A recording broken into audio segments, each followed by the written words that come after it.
We recall that on the 16th of December 2020, the Nigerian Indigenous Nationalities Alliance for Self-Determination did declare a sovereignty dispute, raising grave constitutional grievances and making a 5-point demand on the federal government of Nigeria with a 90-day ultimatum within which, a 90-day period of notice within which remedial steps towards addressing those constitutional grievances must commence.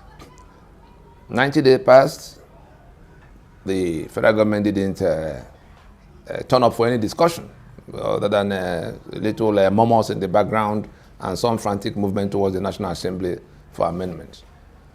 On the 17th of March in 2021, at the expiration of the 90 days, NINAS did address a World Press Conference in Ibadan, which it titled Next Steps, by which it invited the elected officials. It gave a 30-day window for the elected officials from the Alliance territory. And when I talk about Alliance territory, look at the map here, the South and the Middle Belt.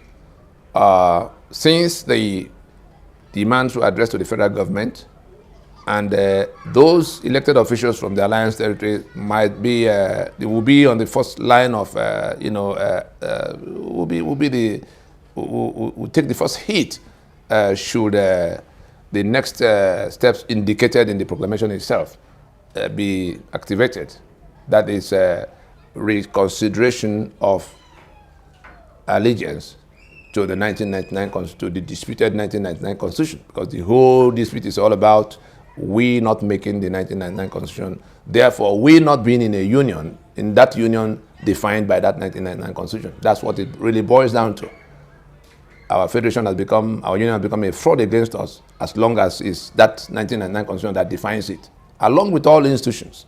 Now, the 30 days passed, and on the 17th of April, the elected officials again didn't come formally. They were coming at night. They were coming Nicodemously. Some governor going to whisper to some, nobody. They didn't come in the manner that should have become the commencement of serious discussions. So, in all, 90 days passed, 30 days passed for the federal government, the state government, and therefore government.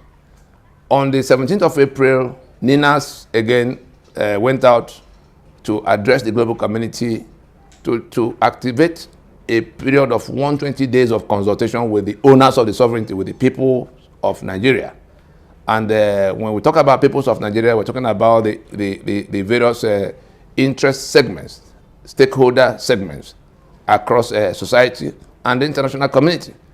At home, we'll be talking about the socio-political or socio-cultural groups across the ethnic blocks, the labor movement, the bar association, the church, the religious groups all together, the non-governmental organizations, the students, the market unions, all kinds of interest segments across society. And then the diplomatic community, the countries and institutions of the world that have been having concerns about what might happen to Nigeria. And so that period of 120 days commenced on the 17th of April.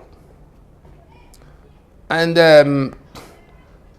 I've come to report to us today, the second, today's third, the 3rd of May, that there have been developments from the international community relating to these consultations on those constitutional grievances raised by the proclamation of December 16th.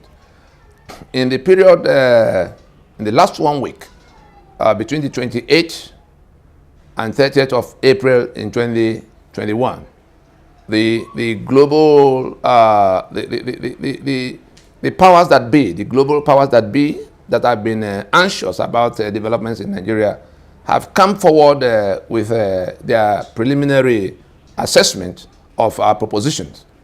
And they have, and I'm talking about the US, the UK, and the European Union, who in those 3 days issued their position addressed to the federal government of Nigeria. First, it was the U.S. that says to them that the security problems of Nigeria were extraordinary, and that the nature of the solutions to it is not the one in which you're trying to get everybody to come and help you to keep it the way it was. That it requires, discussion amongst the people so that they can sort it out. United Kingdom came up saying, oh yes, you see, the U.S. High Commissioner to Nigeria came up saying that the partnership the UK has with Nigeria, and when they say with Nigeria, we know is the part of the country they have that partnership with. It is that caliphate that their partnership had been, that partnership had been servicing the alliance between Britain and that caliphate, these 12 states that have embraced Sharia now. And so, since they have hijacked the federal government, the Britain has come to the end of the manipulations that are available to tell them point blank that this matter is not one that could be addressed by the partnership. The scope of their partnership will not suffice on this occasion. Therefore, they should go discuss with the people. Then the European Union came the next day. In fact, that's the most explicit. The European Union said, look, Nigeria, this problem that is raging all over the place is not one to be addressed by shooting, by military force. That guns should be kept out of the table of discussion, and a dialogue opened up with the owners of the sovereignty, with the people. And that that dialogue should lead to where the legal instrument is reworked. They actually use the word legal instrument. That is the Constitution.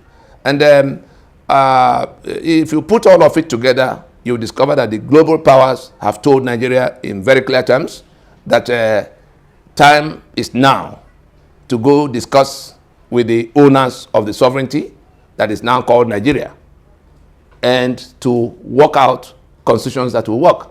And if anybody wants to understand it further, we'll remember that in December, not December, in August of 2019, after our engagements with the policy beltways of Washington, I'm talking about when the LNC, leading the balance of the alliance, went to Washington to talk to all of those who were asking questions about what was going on in Nigeria. We went to tell them how ISIS had been received into our space by our own government, and all of what it has become for us. Nigeria has become a union of death for the rest of us. And we were showing the US, we shared with them what we knew about what had happened and where it was going and how it could become their own problem. And shortly after that, in September of 2019, the UN Special Rapporteur was sent to Nigeria to go to investigate some of the things they were hearing. Came up with the conclusion that the blood that was flowing all over Nigeria was coming from the constitutional arrangements of Nigeria that were like pressure cooker for injustice, and that that situation had become a danger to the global community, in the sense that Nigeria could snap, and then 200 million people will be looking for where to find refuge. The UN didn't want that. So between what the UN had seen, again, we remember that I think it was in September of 2020, in the period Nigeria was getting ready to go and dance again about its 60 years anniversary as one country. The Vice President of Nigeria, Yemi Osinbajo, had raised an alarm about the walls of Nigeria that was cracked, and that the house could collapse if we didn't move very quickly to solving whatever it was. In talking about the walls of Nigeria that are cracked, of course, we all know that if nothing is done, because the cracks have become visible and degenerating by the hour, the building will come down. Now, those of us who have been pointing at the foundations that are the damaged foundation, constitutional foundations of Nigeria, we went out again to tell everybody that it is the foundation of the building, that is the constitutional arrangement upon which we are constructing this union, that is the source of that crack. And that if we do not move quickly enough to accept that the foundation is damaged and go fixing it, that the building will come crashing on all of us. Now, all of those who are trapped in that building, the nationalities of Nigeria that will suffer, those 200 million people that the UN was talking about, are the ones who have to find some way out of that building. The Yoruba have raised their flag saying they can't continue to wait until they are all killed, because you can see the number of killings and kidnappings happening in their space. In the eastern part, the Biafra group, the people who say it is Biafra or nothing, the same concerns. Is those constitutional grievances that we've raised, that they are all raising in their various ways, whether they were talking about restructuring or reconstruction or Odua Republic or Biafra Republic or resource control. All of the agitations in Nigeria, including the killings in the middle belt, including the one in the upper part, all of the agitations in Nigeria are flowing from those constitutional grievances. And those constitutional grievances themselves are flowing from the flawed constitutional arrangements, for which reason we say we must now find a way to terminate the operation of that constitution, go into a transition that will rework the basis of the union, so that that house of Nigeria, that burning house of Lugard, doesn't collapse on all of us and kill so many people and throw the others into refugee situation. It comes as a surprise that at a time the US, the UK, the EU, that is the global powers that have interest in what will happen in Nigeria and to Nigeria, had addressed themselves, they addressed the issues we are raising and pointing the federal government of Nigeria to the prescriptions we have made as the solution to the problem. That we came out yesterday, May the 2nd, to a statement purportedly coming out from one Peter Afunanya, that is a spokesman of DSS, threatening everybody who says who is doing anything that will threaten the unity of Nigeria and the sovereignty of Nigeria and government, and all such nonsense. Well, I will be surprised if it came from DSS, because one cannot trust what we find on social media these days. But if anybody is still at that mundane level of thought of describing the self-determination, the self, I will call it first, self-preservation actions being taken within the rights of self-determination that's inalienable to the constituents of the disputed Federation of Nigeria, because the constitution that, let us all understand it, this constitution 1999, that is a forgery, that has our signature at the base as authorization. As long as that constitution is in place, Nigeria is a disputed project, because the people who are purported to have agreed to live together have come forward to say we never met, we never agreed on anything. It is a forgery, it is a fraud against all of us. And so it is in that kind of setting that one will be addressing on behalf of NINAS, addressing that State Directorate of State Services, DSS, to point them, to explain to them, just in case they didn't know. They should be finding out from their principal what is going on. That is the federal government of Nigeria. They should realize that what the people who are demanding an immediate reconstruction of the constitutional basis of Nigeria, the one they call restructuring, or even the ones that say they are fed up, they want to go to be countries of their own, they are not the ones threatening the unity of Nigeria.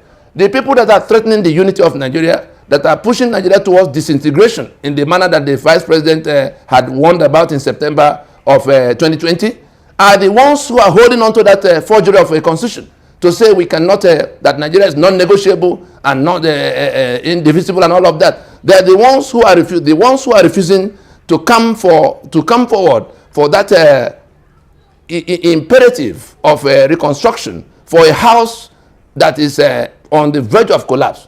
They are the ones pushing Nigeria towards disintegration, and one will expect that they will, the DSS and all of those who are trying to. The other time it was some semi-literate governors that were talking about people who are doing secession and others who are doing treason. The only secession on the table now are the ones who declare themselves Sharia, who have seceded from the secular union of Nigeria, these 12 states.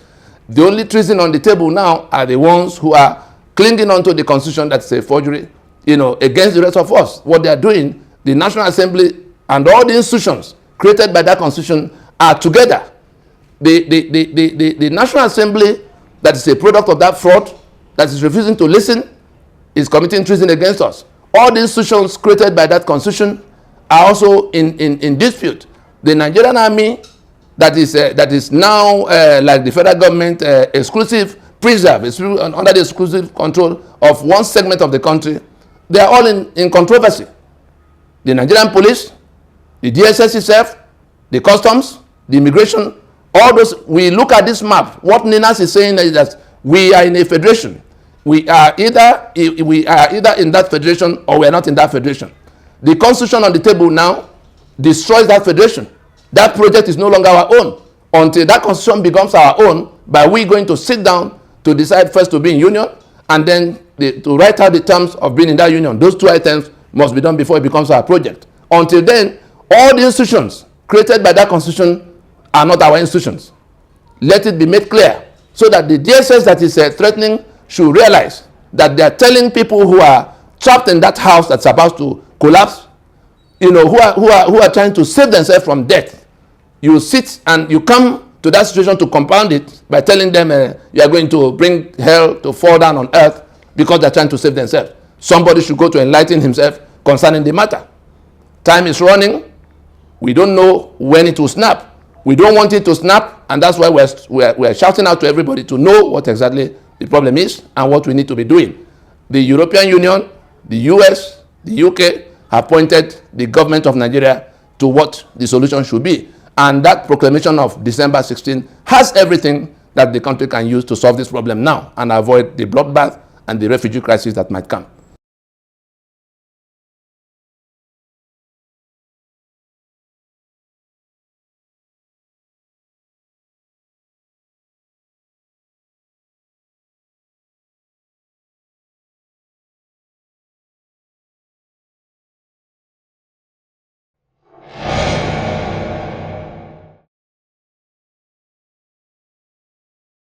La la la la.